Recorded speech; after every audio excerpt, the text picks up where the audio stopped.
দীর্ঘদিন ধরে বন্ধ থাকা হিন্দুস্তান কেবলস কারখানা পরিদর্শন করতে এলেন কেন্দ্রীয় রিজার্ভ পুলিশ বাহিনীর একটি বিশেষ দল। বুধবার সকালে এই দলের মধ্যে ডিআইজির পদমর্যাদার একজন আধিকারিকের নেতৃত্বে 4 সদস্যের এই দল পুরো কারখানা চত্বর ঘুরে দেখেন। এই পরিদর্শন ঘিরে এলাকায় কৌতূহল ছড়িয়ে পড়ে, অনেকের মনে ভয়ের আশঙ্কাও দেখা দেয়। বিশেষ করে যে সকল কোয়ার্টারগুলি বেদখল হয়ে রয়েছে তাদের মনেও প্রশ্ন ঘুরপাক খাচ্ছে।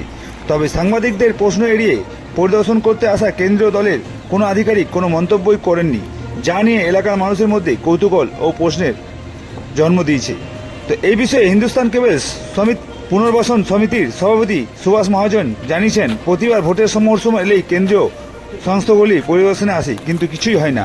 তবে আমাদের একটাই দাবি, এই জায়গায় নতুন শিল্প স্থাপন করা হোক।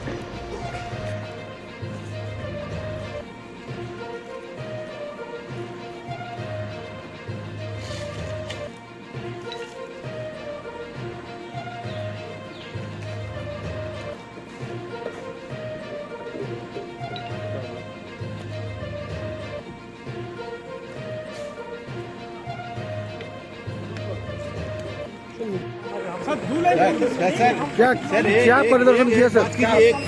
एक बात कीजिए।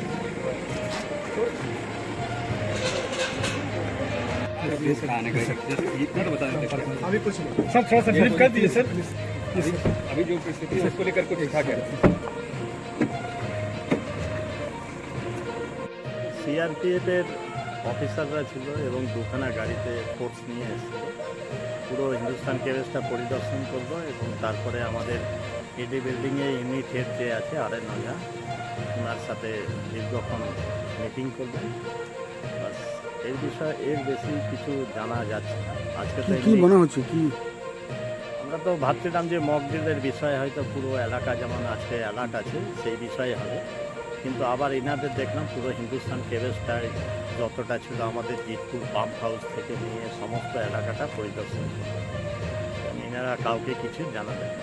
কি মনে হচ্ছে কি কিছু মনে হবার নেই। কেন্দ্রীয় সরকার প্রতি বছর মানে বছরে একবার দুবার করে এরকম পরিদর্শন করে।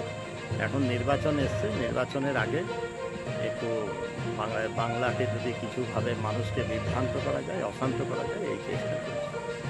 আমাদের এখানে আমাদের বিধান উপাধ্যায় আছে, আমরা চিন্তিত নই। আমাদের শিল্পের দাবি হলো ফ্যাক্টরি আসতে হবে, কর্মসংস্থানের দাবি আছে, চাকরি দিতে হবে। এর জন্য যা সহযোগিতা দরকার আমরা সবাই মিলে করব। আপনার নাম? নাম সুভাষ মহাজন, হিন্দুস্তান কেবলস পুনর্বাসন সমিতি।